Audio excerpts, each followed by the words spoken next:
Information shared on the following program is for general information purposes only. It does not constitute legal, tax, investment, or other advice, nor is it intended to recommend any particular investments, products, or financial instruments.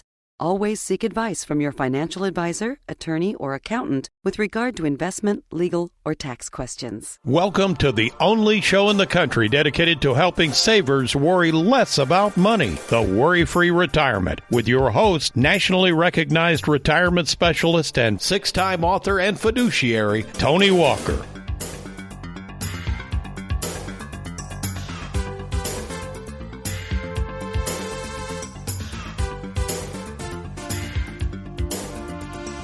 Looking back over the nearly 40 years I've been in the field of finance, if someone asked me what the two main drivers of the economy are, the two key indicators that will determine whether the $20 bill in your pocket will buy at the grocery more or less, you ready?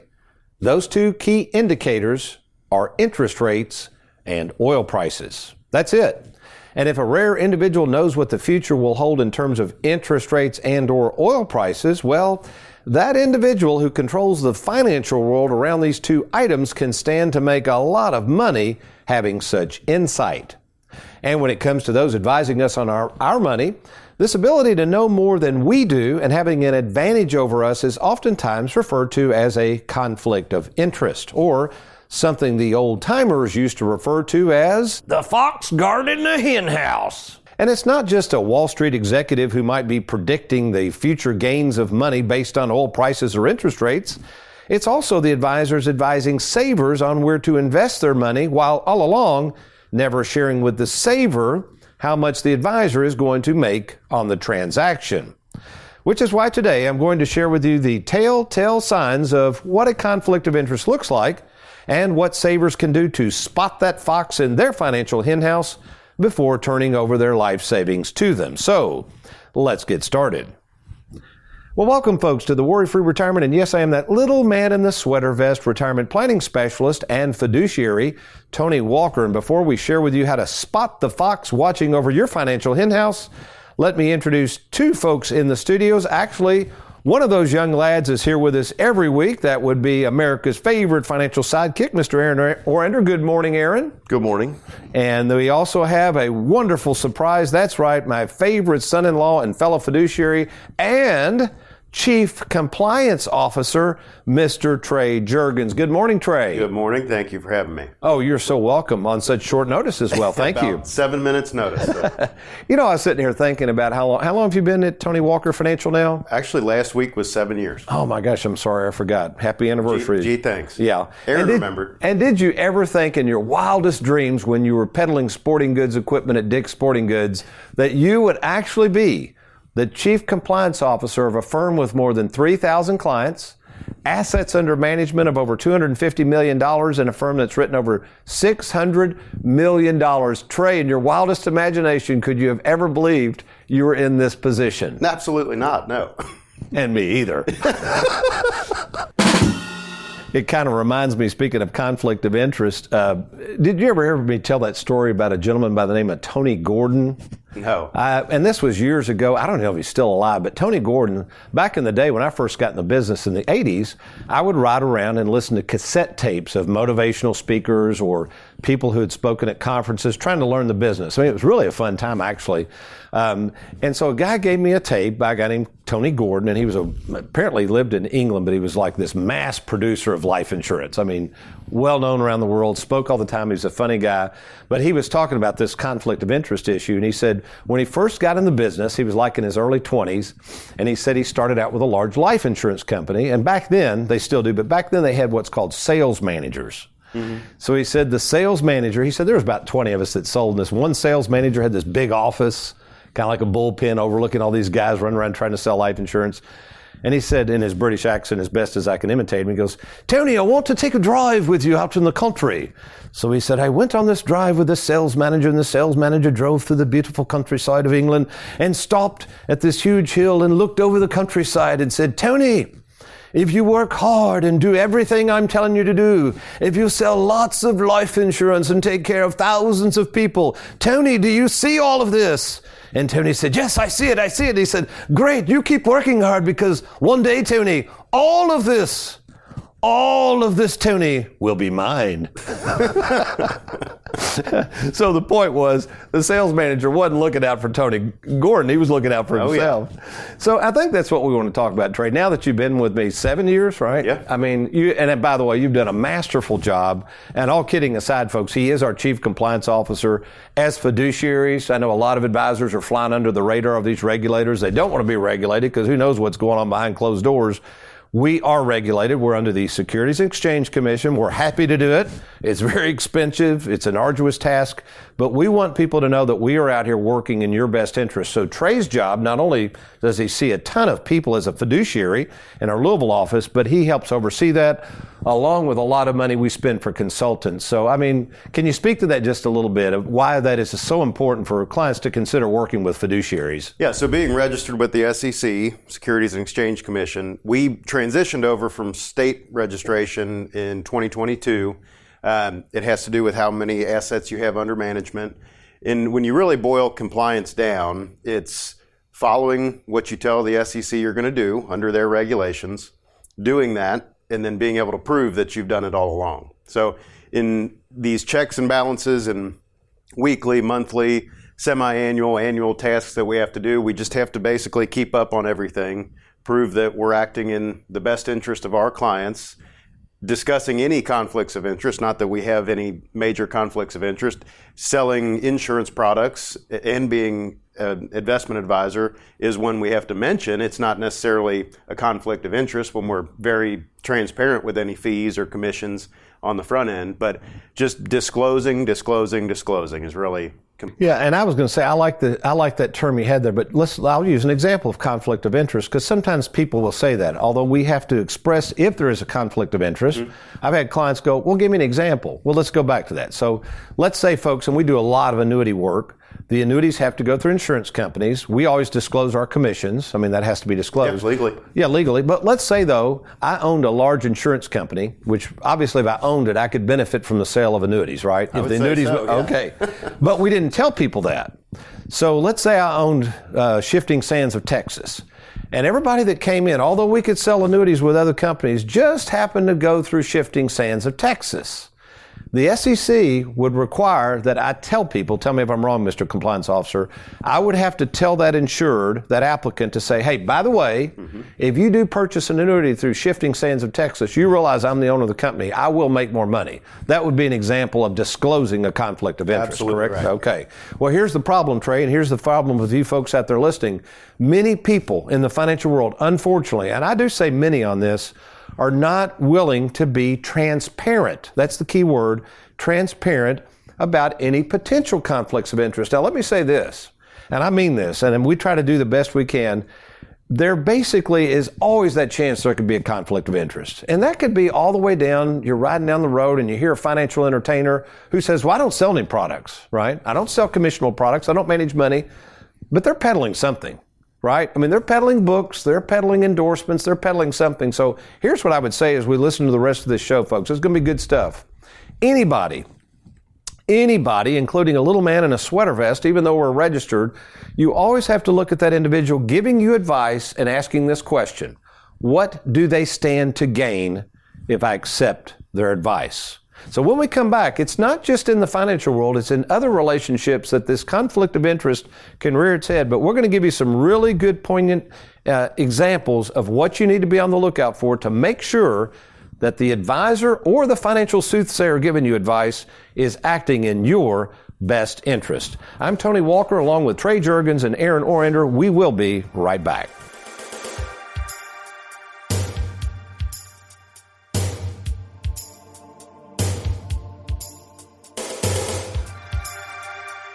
Are you retired or retiring soon? Do you have a 401k, IRA, 403b, TSP, or lump sum pension that you'd like to move to safer territory? Did you know that all the money you see on your 401k statement isn't really yours? Depending on your overall taxable income, the government essentially has a lien on your 401k that can tax as much as 40% of your money when you go to take it out. And with current tax rates set to expire in 2025, and considering the fact that our nation's debt is spiraling out of control, do you really think taxes will go down after 2025 or go up? Here's my advice. Don't sit around waiting to see what Uncle Sam will do to your taxes in 2025. If you have more than $250,000 in retirement assets, contact us now by logging on to TonyWalkerFinancial.com or give us a call at 877-499-9255. Looking to roll over your 401k? Then log on to TonyWalkerFinancial.com and learn just how easy it is to roll over and safeguard your 401k. Do it today.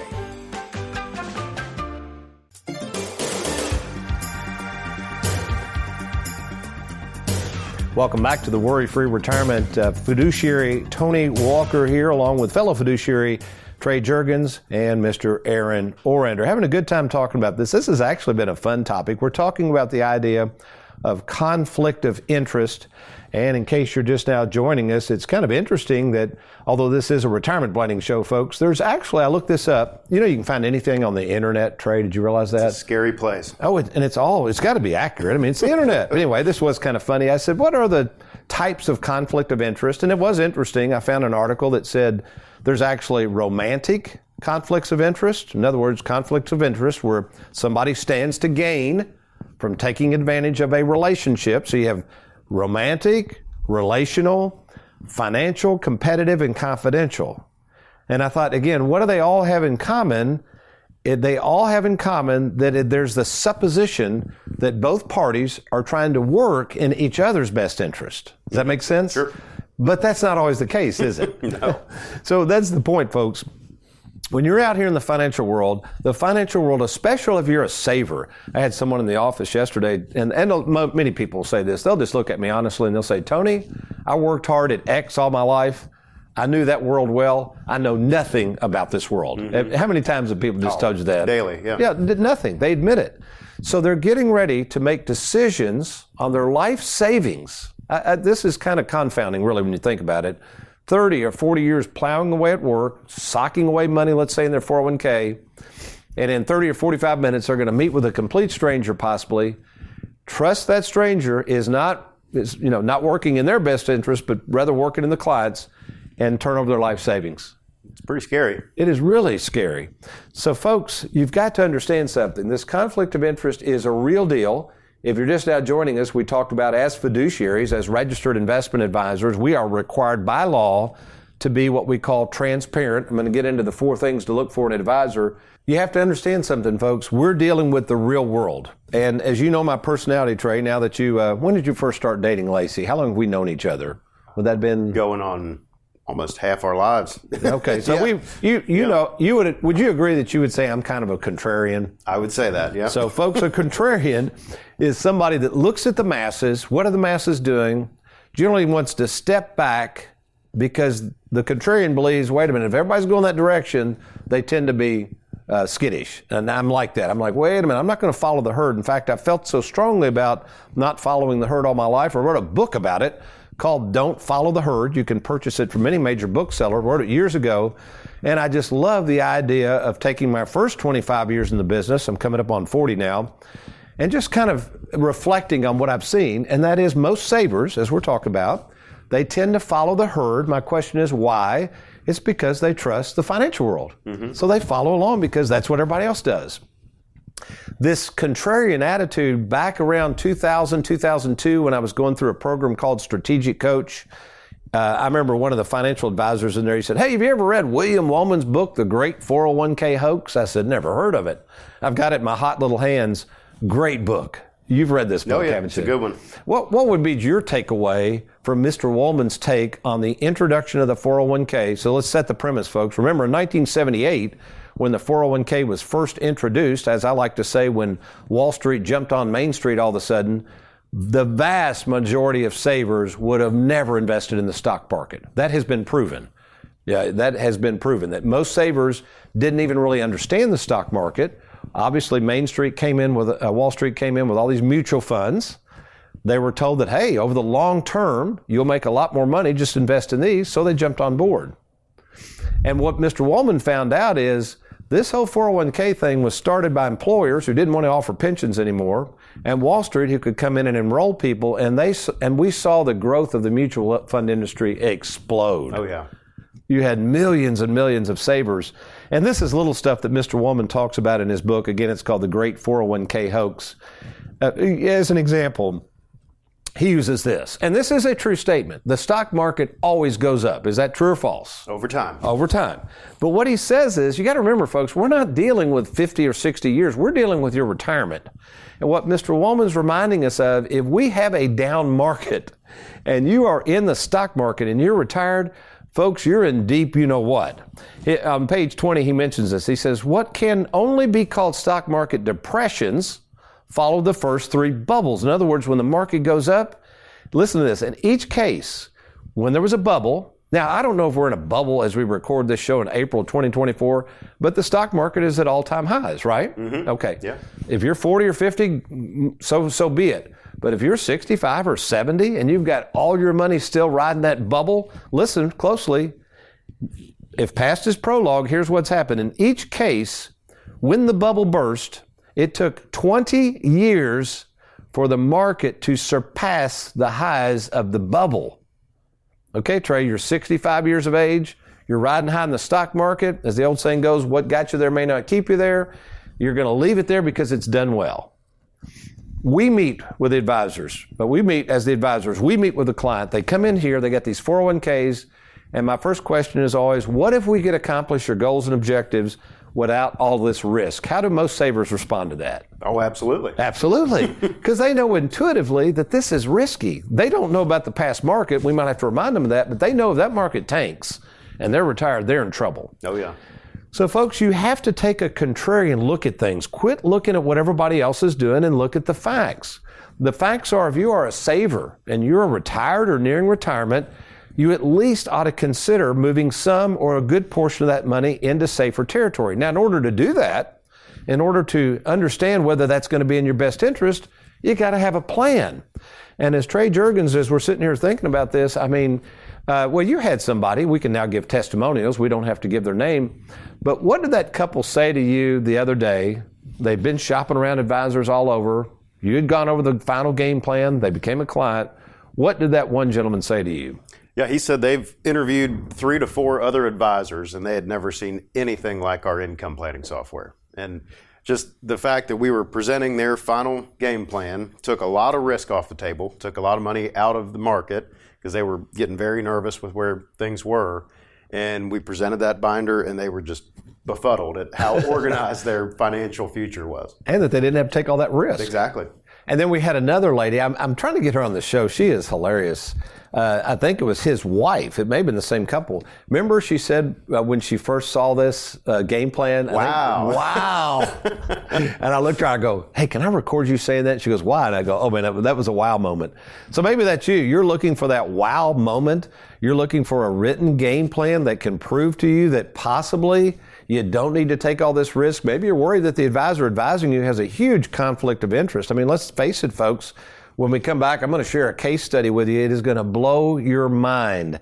And if your advisor listening to this show, it's probably going to blow your mind, wondering why I would be giving back all these fees that we could be collecting in order to work in this client's best interest. But let me close with this before we take a quick break.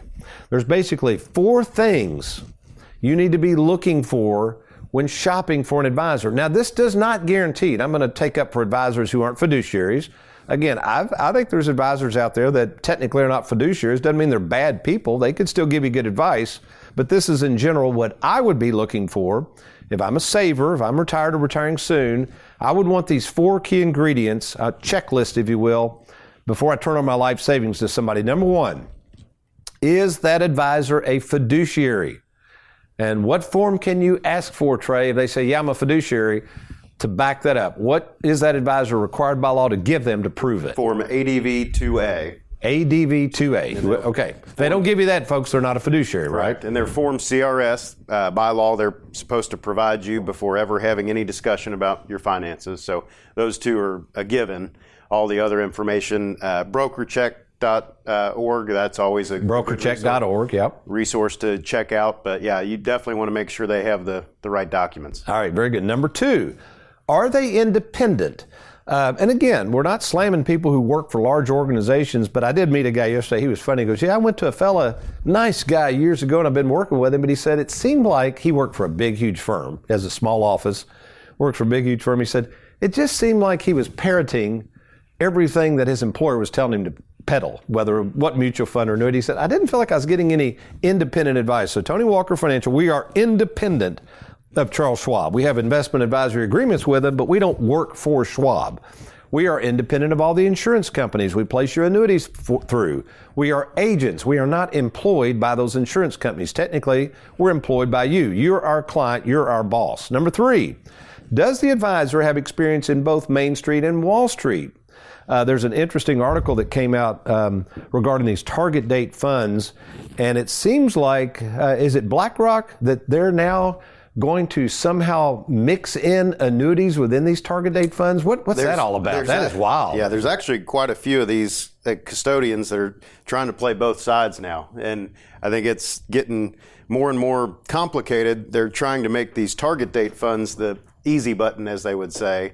But we'll talk about the amount of risk that are actually in those. Oh yeah, a lot of risk. But what's so interesting, they're starting to add annuities. So we have always used Wall Street stocks, bonds, mutual funds. We've got a lot of that going on. We could also do the Main Street stuff, the annuities. Folks, the advisor better have a good working knowledge of both, and we do. And finally, is the advisor transparent about their fees and commissions? At Tony Walker Financial, we work on a fee basis and a commission basis, and we are always happy to explain how we are compensated before you ever invest money with us. So if that's you, if you're sitting there thinking, man, I'd love a second opinion and talk to an independent fiduciary such as yourself, it's easy to do. Log on to TonyWalkerFinancial.com, click on that Let's Get Started button, or you can call us anytime at 877-499-9255. Okay, in our time remaining, I got to share a case that's coming up, Trey. It's going to prove to you, when you hear this case, you haven't heard about this one I worked on, that this really is not about the money. It's about working in the best interest of the clients we encounter, and I'm very excited about this case to share with you. I'm Tony Walker, along with Trey Juergens and Aaron Orender. We will be right back.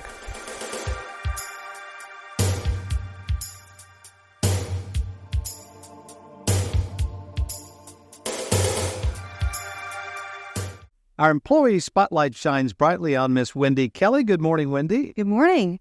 And when did you start with Tony Walker Financial? I started in March of 2023. And you are doing a wonderful job. In fact, we've got you wearing a lot of different hats, but currently you're kind of settling into the service role. Explain to people your main functions. Well, I do. I work in the client services, and I do a lot of things behind the scenes, helping things run smoothly. On the customer side of things, on the client side of things, I also work with the Allianz rate locks, and I also work with allocation changes. So a lot of the annuity department kind of uses you for a lot of those services. Yeah. And then also you take those final binders with the annuities and all the contracts, those wonderful binders, and you kind of see those through the final phases of the process, correct? Correct. When the contracts come into our office, I will get the plan that our planning department has put together, and I'll put that in the binder with any updated information that we have. And along with the conversation starter, I really am a fan of that. And that get it all ready for the clients, and then one of our advisors will sit and deliver that to the clients. And you're providing a wonderful resource. We just appreciate you so much. Finally, what do you enjoy most about working here? Well, I'm new to the industry, so I have really enjoyed learning all about the industry itself. I now know what a fiduciary is. I didn't know what that was before. But again, love working with the clients, doing things such as the allocations and answering the phone and giving them some direction as to who can help them. Well, you're already a valuable asset. We appreciate you so much and look forward to hopefully many years to come. So thank you. You're so welcome.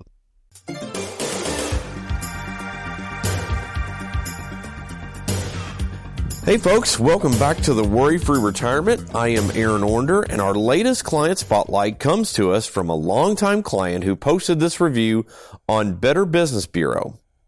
We've been working with Tony since 2001. I had some money saved up, but the money was in different pots, and I really wasn't sure if they were working together to serve my retirement planning needs. He placed me in a program that not only gave my family financial security if something should happen to me, but allowed me to be my own financial institution. I loved buying real estate. I have been able to be my own banker. Recently, I decided to make a U-turn with my retirement plans, and Tony and his professional staff showed me an option that I didn't even know existed on how to minimize taxes. My wife and I are blessed to have the financial security that we currently enjoy in these troubling times we find ourselves in now. We are thankful that we listened to Tony 20 plus years ago and still are learning new things during his podcast. Thank you, Tony, to you and your staff for all your hard work on our new venture. Eric and Judy Weiss. Oh, man, just a great couple, Trey. And if you want to speak to that briefly, I know you had to help in this, and we'll just say we had to deal with an insurance company we had business with years ago. But real quickly, could they have been able to pull off, even if we gave them the advice, with what our help and how we came in to kind of make sure that this happened? I don't think so. At least not without a lot of headaches. So what really did happen? It was just so it was a life insurance policy that he had carried for quite some time to protect his family and income. Has a very unique interest in buying properties and saw this great asset that has served him well, but had some other plans for some different opportunities. And we wanted to make sure we could mitigate the taxes on the gains of that cash value in the policy. So we wanted to help in doing a 1035, which is a tax-free or tax-deferred transition over into another insurance product. We're able to pay that out over time and not all at once. At less taxes. Less taxes. And it was something that we started, I think, in the end of January, and it just issued here in the last few weeks. So Jennifer in the office, JJ, she was on the phone weekly with both sides, the original institution and the new institution. Yeah, we had two different institutions, right? To call and check on where the money was, when issue date was going to happen. So we just stayed on top of it and serving our clients as best we can. And we made a little money. I think we had made 1% commission. So people talk about, well, these annuities, all that stuff. We made 1% on that. Happy to do it, though. So pleased that we were able to help Eric and Judy, just great clients. And folks, that's the thing. It's not always about the money. It's about serving the people you're called to serve. Now, I've got to close out here real quick with this case. Here's an example, Trey, of what I do as a planner. We had a 75-year-old widow come in the other day. She had a son and daughter-in-law that came in with her, and they were worried about her RMD. Now, do you think a 75-year-old widow wants to mess with an RMD? No. Okay. At a $300,000 IRA, it was way at risk. It was bouncing all over the place with a broker. He's sending another RMD. She's got about $300,000 or $400,000 over the bank. A house is paid for. She's living on Social Security and her husband's pension. She has more money coming in the front door than she knows what to do with. But she's got this IRA sitting out there. She's got these bank products she's trying to keep up with. And here's what I asked her. I said, ma'am, let me ask you something. Do you realize the taxes your son is going to owe when you die are going to be potentially astronomical? She said no. She'd never heard of the tax tumor. So what we did, I'm going to go into detail on this case, a little more detail on this case in the TV show. I'm going to recommend, listen to this, Trey, she move over the IRA from the broker to us. We're going to put it in Schwab. We're going to do a QCD. The balance we're going to liquidate this year and pay the tax now. All right. Get rid of it. Mm-hmm. No more RMD. We're going to consolidate that after-tax money with the Charles Schwab account with her bank. We're going to manage those CDs and money markets for her, and we're going to start a gifting strategy that in 3 years, all that money will be given to her son, tax-free. Yeah, pretty sweet. And how much money do you think we'll make after 3 years on that? Nothing. So, folks, that's the kind of work. We are here to try to help you effectuate the results you want that are in your best interest, not ours. And the only way to find out if we can be of help to you, you got to log on to TonyWalkerFinancial.com. We are a retirement planning firm with offices in Bowling Green, in Louisville, and Lexington, Kentucky. If you want to talk to the owner of the company, that's myself. Why don't you arrange something we call the free 10-minute fiduciary phone call? Just go to TonyWalkerFinancial.com, or you can call us 24/7, 877-499-9255. That's 877-499-WALK. Well, Trey, thank you so much for being on in such short notice. As always, you did a bang-up job, and you make it a good day. Yeah, thanks for having me. All right, folks, you've been listening to The Worry Free Retirement. I'm Tony Walker. You remember, though, between now and next week, if all else fails, you be worry-free and make it a good one.